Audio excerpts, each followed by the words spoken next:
Hi everyone, माझं नाव आहे ओमकार आणि मी यूकेमध्ये राहतो. जसं की काल मी तुम्हाला सांगितलं होतं, की आपली भेट आता ऑफन होत राहील. नव्या-नव्या टॉपिक्सवर मी बोलतच जाईन. आता येतो डिसेंबरचा महिना, म्हणजे काय? बेसिकली लग्नसराई. कितीतरी जणांचं ठरलंय, ठरतंय आणि मग काय? हॅशटॅग नुसते कांदेपोहे, लावा ताकद. किती पण कांदेपोहे खा आणि मज्जा करा.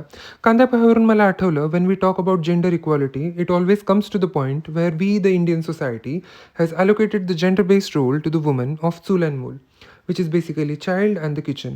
आणि ती पण बिचारी सगळं करत जाते गपगुमानं.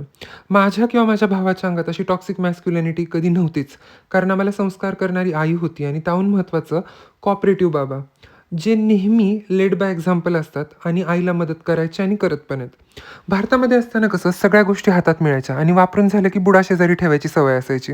असे बरेच जण आहेत की आमची गुड्डी हे नाही करत, आमचा सोन्या हे नाही करत. अरे पण गुड्डी आणि सोन्या ज्यावेळेस उठून परदेशात येतात, त्यावेळेस त्यांना ह्या गोष्टींची खूप उणीव भासू लागते.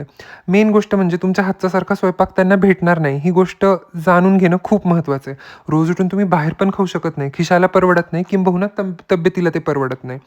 आणि one of the main reasons की मी तुम्हाला कुकिंग दाखवतो, की मी आहे व्हेज आणि मला पैसे वाचवायचे आहेत बेसिकली. हां, हां, हां, हां. असो.